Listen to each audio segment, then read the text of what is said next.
para analisar se essa tensão pode dar início a uma guerra, está aqui Vinícius Rodrigues Vieira, professor de Relações Internacionais da FAP. Professor, obrigado pela participação aqui conosco no Jornal da Record News. Eu vou pegar um pouco do que a Heloísa falou sobre como estão analisando lá nos Estados Unidos essa tomada de decisão militar dos Estados Unidos de matar o segundo homem mais importante do Irã, de ter sido desproporcional. Eu queria que você explicasse para as pessoas lá de casa por que esse militar era tão importante para o Irã e qual o significado da morte dele. Boa noite a todos, obrigado pelo convite. Nós temos nessa morte, ou como os iranianos diriam, assassinato desse herói de guerra para os iranianos, o general Soleimani, um líder das ações do Irã no exterior. O que são essas ações no exterior? São grupos que os Estados Unidos rotulam como terroristas. A própria Guarda Revolucionária Iraniana, ela é considerada pelos Estados Unidos um grupo terrorista pelo apoio a outros grupos que fazem ataques a militares americanos no Oriente Médio. E o caso mais recente, aí, como foi bem descrito, foi a invasão, a tentativa, melhor dizendo, de invasão da Embaixada dos Estados Unidos, que teve a participação de uma milícia iraquiana, a embaixada em Bagdá, de uma milícia iraquiana xiita que é apoiada pelo Irã. Aqui cabe uma explicação muito breve sobre o mundo árabe muçulmano. Os muçulmanos são divididos em dois grandes grupos: os sunitas, que fazem aí correspondem mais ou menos a 80% da população de muçulmanos ao redor do mundo, e os xiitas, que correspondem a aproximadamente 20%, e o Irã tem maioria de muçulmanos xiitas. Então o Irã ele tenta apoiar grupos xiitas na região, como é o caso do Iraque, que tem a maioria da população muçulmana e xiita. Então os Estados Unidos usam esse argumento, que o Soleimani, o general que foi morto, ele coordenava essas ações. As evidências dizem que sim, de fato, ele coordenava essas ações, mas não me parece que foi um método mais legítimo, para dizer o mínimo, matá-lo como estratégia para eliminar potenciais conflitos futuros, potenciais ataques futuros. Até porque, mesmo sem o Soleimani, os iranianos devem ter a capacidade e agora a vontade de retaliar os Estados Unidos por conta da morte desse general. Professor, falando da retaliação em si, no início da manhã aqui no Brasil, as redes sociais explodiram, o Twitter vinha com a hashtag Terceira Guerra Mundial. Isso a maioria, e se não a esmagadora maioria de especialistas, ou todos os especialistas, acham muito absurdo pensar desse jeito. Mas todos concordam que a retaliação pode vir regionalizada, ou seja, ali na região. De que maneira poderiam vir essas retaliações? Você falou que o governo iraniano apoiava e apoia milícias xiitas. Se acredita que esse apoio possa ser ainda maior a partir de agora? Me parece que sim, porque nesse contexto você tem uma vontade maior daqueles seguidores mais radicais de quererem fazer justiça com as próprias mãos. Mas tudo indica que a retaliação, ela certamente virá, só não se sabe quando e onde.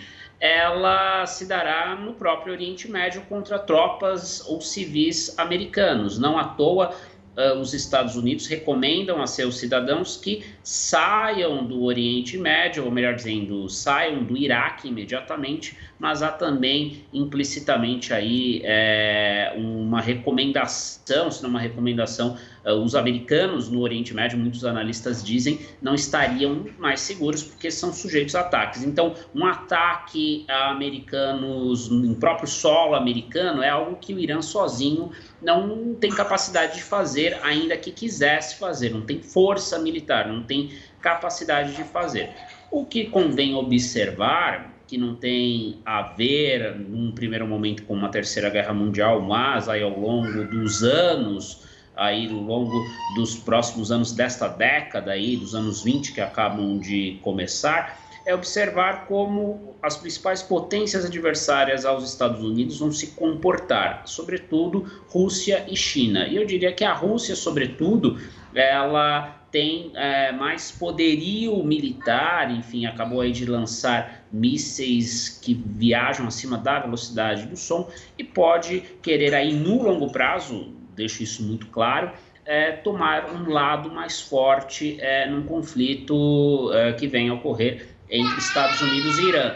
Mas hoje você não tem nenhuma, vamos assim dizer, indicativo de que Rússia ou China, por exemplo, vão, para usar uma linguagem popular, tomar as dores do Irã e vão fazer justiça com as próprias mãos num eventual conflito aí com os Estados Unidos. E os próprios americanos já tentaram pôr panos quentes, dizendo que não foi um ato de guerra, foi um ato para prevenir uma guerra, o que, porém, não é a interpretação dos iranianos. Os iranianos viam o general, e quando digo os iranianos, não o governo, mas boa parte da população iraniana, via o general Soleimani como um herói de guerra, porque ele combateu na guerra Irã-Iraque, que foi uma guerra, aí também trazendo um pouco de história para o espectador, o telespectador, foi uma guerra em que o Iraque foi apoiado pelos Estados Unidos contra o Irã nos anos 90, né? Era do Saddam Hussein, mas o Saddam Hussein quando ele ainda era aliado americano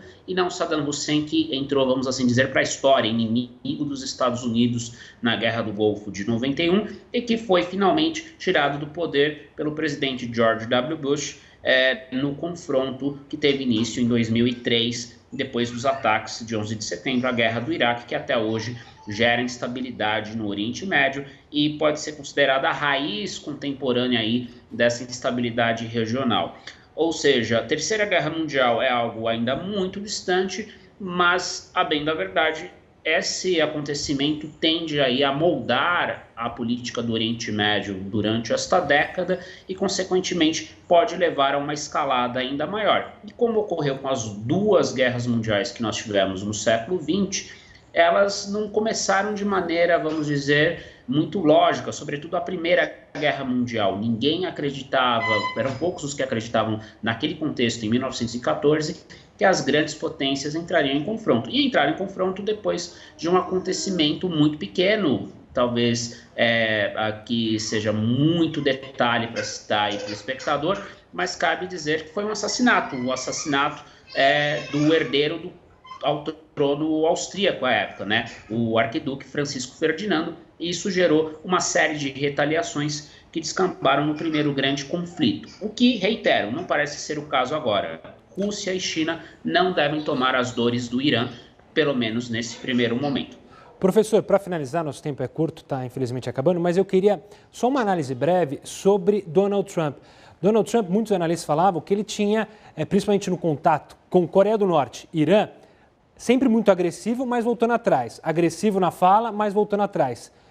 Este é um marco, então, que a gente tem agora no governo Trump, porque finalmente, ou não finalmente, mas definitivamente, ele teve uma ação e uma ação pesada ao matar o número 2 do Irã. Como que dá para analisar essa situação e por que da tomada da decisão de Trump? É um quebra-cabeça, acho que para todos os analistas aí ao redor do mundo. É fácil dizer isso, mas sendo bastante honesto, não estão claras as razões porque o Trump tomou essa decisão. Por que isso? O Trump, como você muito bem colocou, ele fazia uma ameaça, mas depois recuava. No caso da Coreia do Norte, por exemplo, isso possibilitou até um canal de negociação. Já com o Irã, desde o começo do seu governo, ele tomou a via oposta. Por quê? No começo do governo Trump, você tem ali o acordo nuclear que tinha sido costurado pelo Obama com apoio de outros países. E o Trump sai de maneira unilateral desse acordo. Ele rompe com o Irã e a partir daí você tem essa escalada. Até porque o Irã, talvez o Trump ele represente aí os interesses fortes dos republicanos, que são os chamados falcões da política externa norte-americana. O que o Trump talvez tenha querido fazer, que tenha sido inevitável essa decisão por parte dele, no entendimento dos formuladores de política externa norte-americanos, é o fato de ter havido a tentativa de invasão da embaixada americana, que é algo que vai totalmente contra a lógica, né, das relações internacionais. É a violação na prática da soberania de um país, do território de um país. As embaixadas são consideradas territórios daquele país, embora esteja em outro país, num país estrangeiro. Então, talvez tenha sido o limite para o Trump, para os seus assessores mais próximos, demandando aí, na lógica americana, reitero, esse tipo de ação. Mas não quer dizer que nós veremos aí um Trump disposto a comprar toda e qualquer briga. O Irã, ele é um calo, vamos assim dizer, na política externa americana, um calo aí de mais de 40 anos, desde que os iranianos, na Revolução Islâmica de 79, tomaram a embaixada americana em Teherã, a capital do Irã, e acabaram por permanecer lá por mais de um ano, ou seja, foi uma crise muito longa e os Estados Unidos até hoje se ressentem dessa ação. Ou seja, não é apenas o Trump, é a combinação dos eventos mais recentes, principalmente a invasão à embaixada lá em Bagdá, a embaixada dos Estados Unidos em Bagdá, patrocinado, tudo indica, por essas milícias xiitas, e esse histórico de tensão entre Estados Unidos e Irã, que vem aí desde 79, desde a fundação da República Islâmica. Embora o Trump tenha deixado claro agora à noite, ele não quer mudar o regime iraniano, ele só quer que o Irã pare de se intrometer nos assuntos ali de outros países da região, o que para o Irã, por si só, já é uma ofensa, haja vista que os iranianos, o regime iraniano, vê como sua obrigação proteger os interesses dos xiitas, desse facção, desse grupo religioso dentro do islamismo, que perfaz a maioria da sua população e também está presente ali em outros países da região, sobretudo o Iraque.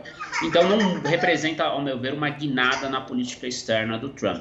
É algo que é perfeitamente compreensível dentro do histórico de relações entre Estados Unidos e Irã, e é algo que talvez poderia ter acontecido sob o comando de qualquer outro presidente americano, né? Tá certo. Professor, obrigado pelas explicações sobre o tema e até uma próxima. Muito obrigado, boa noite a todos. Uma boa noite. A gente segue acompanhando, claro, qualquer desdobramento que ocorrer lá ainda hoje e durante a nossa programação, claro, vamos ficar sempre atento a esse possível conflito, a retaliação do Irã aos Estados Unidos.